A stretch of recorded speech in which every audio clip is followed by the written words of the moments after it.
A delicate piano melody begins, slightly out of tune, like a forgotten music box. A sigh is audible. Honestly, darlings, you wouldn't believe the state of things. It's exhausting, simply exhausting to even recall. It's one of those things you think one tea happened to you, you see.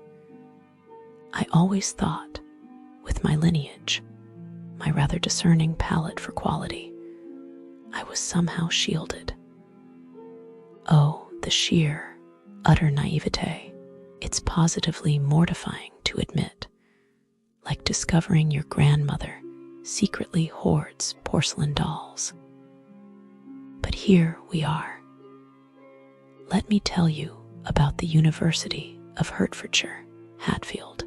It's a name that now tastes like ash in your mouth, like a forgotten dream, stubbornly refusing to dissipate. It began with such promise. You understand.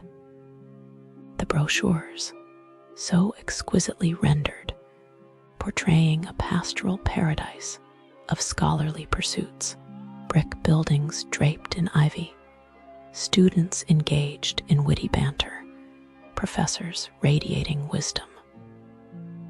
A veritable Shangri-La for the intellectually inclined. It was aesthetically pleasing, at the very least, and one is allowed to appreciate aesthetics, no. Absolutely crucial when one has cultivated a sense of style, a certain je ne sais quoi. But these dreams, these were lies. My family, you must understand, sacrificed so much for this, escaping well, never mind that.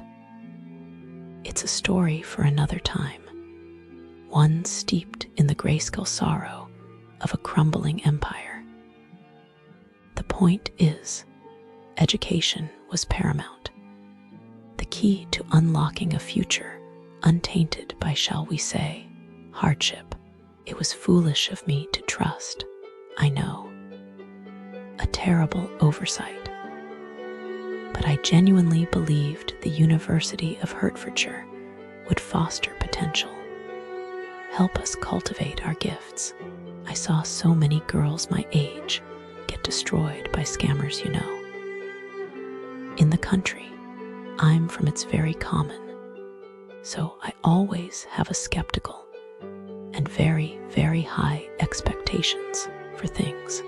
They preyed on our desperation, our eagerness to belong. I should have known something was amiss. It started, innocently enough, with the admissions process. Oh, the forms. Endless forms. A bureaucratic labyrinth designed to weed out the less persistent, I suspect, and the communication, or rather, the lack thereof. I sent documentation, meticulously prepared, with the precision of a surgeon, and received silence. Weeks bled into months. Every email felt like shouting into the void. It's elementary, my friends. Don't trust someone if they do not respond. And then, the CAS letter. The Holy Grail, the document that grants access to this country. It never arrived. I was in complete and utter pandemonium. My mother had this look, you know. The look when she was displeased with my babushka. Oh, it was horrible. You could smell her tears. I called, I pleaded. I wrote impassioned appeals. I was informed, with a disturbing detachment, that I could either wait for the next intake or receive a refund. A refund. As if a mere reimbursement could compensate for the emotional toll, the shattered dreams, the wasted time, and the guarantor fee, and the accommodation fee who had to pay that. This is the most I cannot tolerate. The audacity, the sheer uncouthness of it all. I remember feeling as though I hadn't tea-washed in days, and a bad smell. Every molecule of my being felt coated with a coating of dread. You understand, the complete and total helplessness. In my country, you know, one learns to be self-reliant, to navigate the complexities of life with cunning and resourcefulness. But here, I was reduced to a supplicant, begging for a basic human right, access to education. The university seemed to be staffed with ghosts of bureaucracy, unable to acknowledge their failures. It really is quite a fascinating thing, you know, how something that is meant to bring people together can actually tear them apart. I truly believe this. It's all about the intentions which are held. Then came the accommodation. Oh, don't even start me on the accommodation. A gilded cage. The reality of businesses near University of Hertfordshire, Hatfield. If you're expecting a vibrant, welcoming hub of businesses near the University of Hertfordshire in Hatfield, lower those expectations now. The area is plagued by mediocrity, neglect, and a general sense that nobody behind these counters actually wants to be there. Let's start with the Galleria, the shopping center that should be the heart of student life, but instead feels like a ghost town with a pulse. Businesses here suffer from a chronic lack of care. Disabled access is a nightmare. Shops are either closed or underwhelming, and the parking situation is a bureaucratic maze designed to frustrate.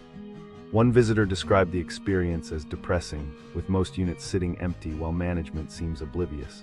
The few remaining shops, overpriced, uninspired, and often staffed by people who'd rather be anywhere else. Then there's Energy Fitness, a gym that somehow manages to be both expensive and useless. Members complain of broken equipment, indifferent staff, and a bizarre obsession with blasting music so loud it could rupture eardrums. The final insult, charging people during lockdowns while offering zero flexibility.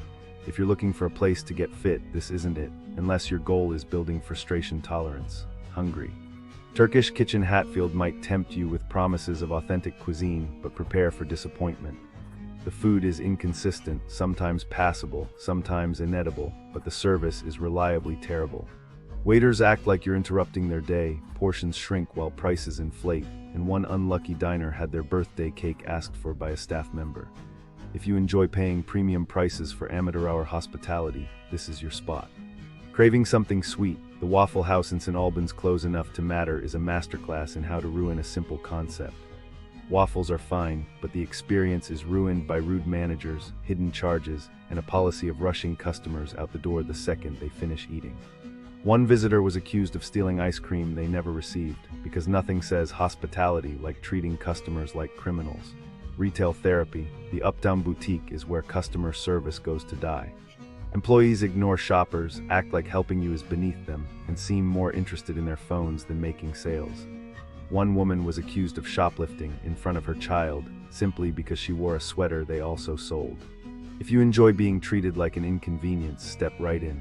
Finally, the Hatfield Tap, a pub that somehow turns watching sports into a sexist debacle. During the Women's Rugby World Cup final, they cut the game short to show a men's football match, because who cares about women's sports, right?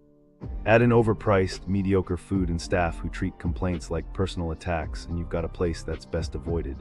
So what's the verdict? Businesses near the University of Hertfordshire, Hatfield, are a mixed bag, if the bag was mostly rotten fruit.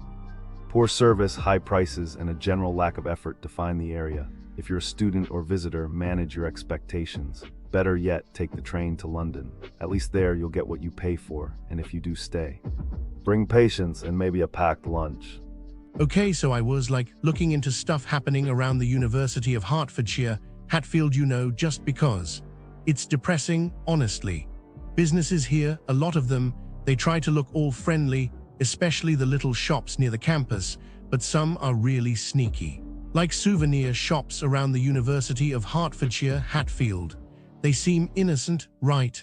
But I heard about this tourist, a woman from America. She was getting gifts for her family. The shopkeeper, he kept pushing these limited edition University of Hertfordshire hoodies. Said they were super exclusive, only a few left, and like really good quality. She bought 3, thinking she was getting a steal at 40 each. Turns out they were just regular hoodies, probably cost the shop like 10 each, and she saw the exact same ones at a market in town for 20. Can you believe that? Honestly, how could someone err? She probably felt so stupid, right? I bet she tried to get her money back, but those shops, they're good at dodging responsibility. Maybe she left a bad review, hopefully she did.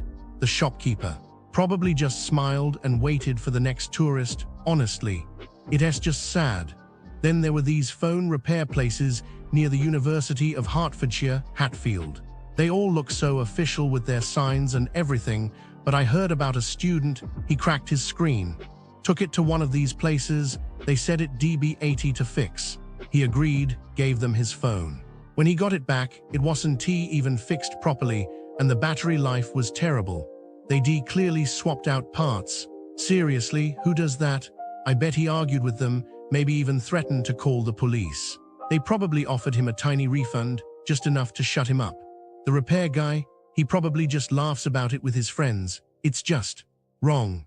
And oh, also there's this thing with the convenience stores near the University of Hertfordshire, Hatfield. They have this habit of overcharging tourists or adding extra items to your bill, especially when you're paying with card. A family visiting for a graduate